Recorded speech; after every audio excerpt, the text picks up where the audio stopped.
अस्सलाम वालेकुम viewers. Recent learning में तव्हांखे भलीकार चवां थो। अॼु जो टॉपिक है पेंट। पेंट जेका बेसिक शइ ॿारनि जे लाइ कंप्यूटर सिखण जी, उन जा हथ सेट करण जी,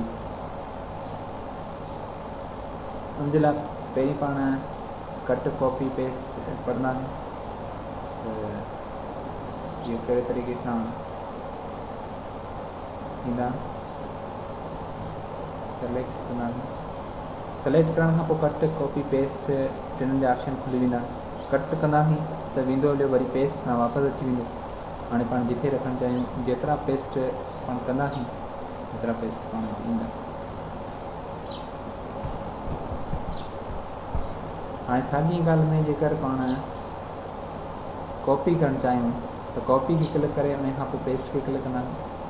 जेतिरियूं शयूं पाण वटि नयूं ईंदियूं इंक्रीज़ थींदियूं वेंदियूं। उन खां पोइ सेलेक्ट कंहिं बि शइ खे कटण जे लाइ या सेलेक्ट करे ॿी जॻह ते रखण जे लाइ मां सेलेक्ट करे सघूं था, या कॉपी पेस्ट करण जे लाइ कॉपी करण खां पोइ या कट करण जे लाइ त इहा सेलेक्ट कमु ईंदी आहे। उन खां पोइ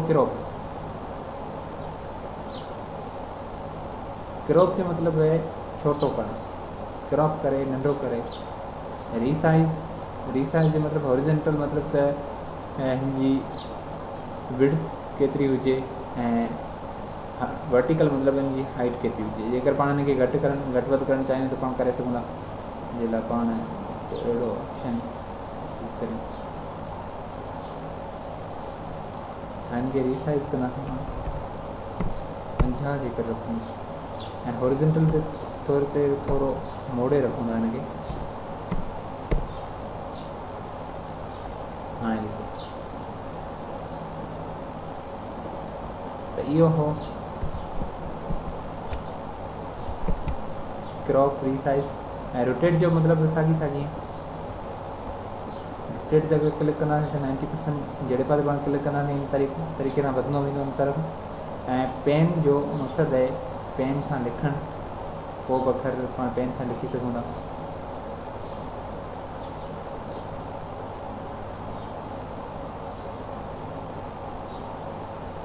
उन खां पोइ कलर खे क्लिक करण खां पोइ कलर चूज़ करणो पवंदो, जेको बि कलर आहे। उन खां पोइ पाण जिथे बि पाण कलर ॾियणो आहे उते क्लिक करणु लाज़मी आहे।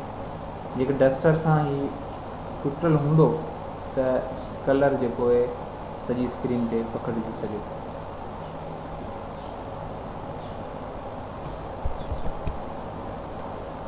ॼाणी वाणी अगरि पाण तोड़े रखूं था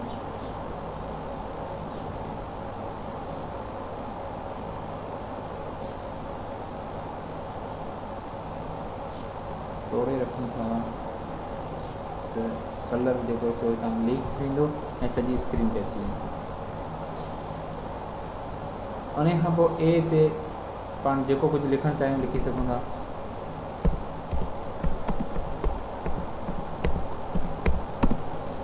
ऐं हिन जे अखरनि खे बोल्ड इटैलिक करे सघूं था।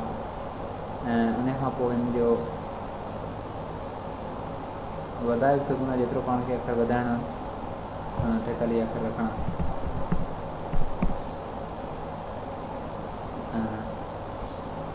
उन खां पोइ बुर्श,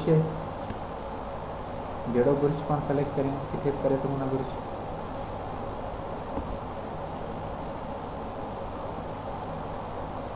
जहिड़ो बुर्श पाण सेलेक्ट कंदासीं। उन खां पोइ शेप्स आहिनि, जेके बि शेप सेलेक्ट कंदासीं त उन ई तरीक़े सां हलंदा।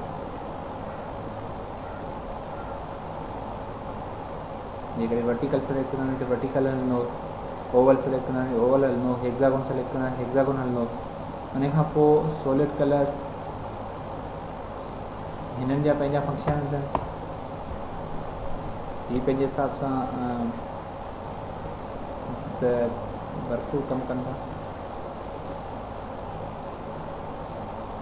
फिल जो बि साॻी कमु आहे। फिल खे पाण ॾिसूं त इहो बि इन तरीक़े सां कमु करे थो। कोई अखर खे टोड़े ॾींदो, जेको पाण हिन मां सेलेक्ट कंदा आहियूं, marker, oil, natural pencil, water cooler. उन खां पोइ साइज़, जेका साइज़ पाण जे टेबल जी लकीर आहे उहो थोरी वॾी करण जे लाइ ऐं बाक़ी ही कलर्स आहिनि जेके पाण सेलेक्ट कंदा आहियूं मुख़्तलिफ़ तरीक़े सां। जीअं पाण कंहिं बि शइ जे अंदरि जेको पाण टेबल ठाही उन जे अंदरि जेके पाण को बि रंग ॾियणु चाहियूं त हितां ॾेई सघूं था। मुख़्तलिफ़ कलर्स आहिनि, जेकॾहिं वधीक पाण खे कलर्स खपनि था त पाण हितां सेलेक्ट करे सघूं था केतिरे कहिड़ो कलर पाण खे खपे थो। ओके कंदासीं पाण ॾेई सघूं था कलर। उन खां पोइ व्यू जो फंक्शन आहे, हिन साॻी पहिरीं अचे थो ज़ूम इन, हिन खे ज़ूम इन करे ॾिसूं था, जेको वधीक वेझो ॾिसण में ईंदी पाण खे। ज़ूम इन कंदासीं त ऐं ॾिसी सघूं था पाण तमामु वेझो ॾिसण में अचे पई। ज़ूम आउट कंदासीं परे 100% जो मतिलबु आहे त फुल स्क्रीन पाण खे ॾेखारे।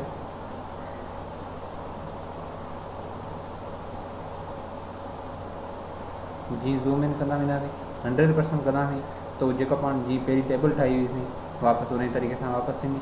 रूलर जे क्लिक कंदासीं त रूलर पाण खे ॾेखारींदो जेको 200, 300, 400, 500 त पाण कहिड़ी जॻह ते हींअर कमु करे रहिया आहियूं। उन खां पोइ ग्रिड लाइन जेका पोयां खणण वारी लाइन जहिड़ी पाण चऊं जाली वारी लाइन, त हिन जे तरीक़े बि पाण रखी सघूं था। रूलर जे तरीक़े का बि टेबल पाण खे ठाहिणी त 100 खां सेलेक्ट करे 200 ताईं या 300 ताईं या 800 ताईं या 900 ताईं 1000 ताईं त पाण इन खाननि जे अंदरि पाण हिकु टेबल रखी सघूं था। स्टेटस बार जेका पाण खे हेठि शो पई कंदी, हिते शो जिथे पाण जो अहिड़ो हूंदो पिक्सल ॿुधाईंदी पाण खे त फलाणे पिक्सल ते तव्हां हींअर कमु करे रहिया आहियो। उन खां पोइ फुल स्क्रीन जेका फुल स्क्रीन ॿुधाईंदी, जंहिंमें को बि ऑप्शन वग़ैरह कोन हूंदो। थंबनेल तॾहिं शुरू थींदो जॾहिं पाण ज़ूम इन कंदासीं।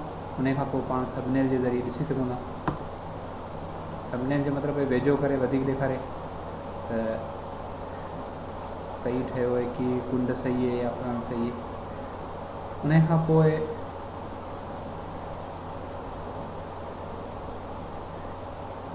फाइल में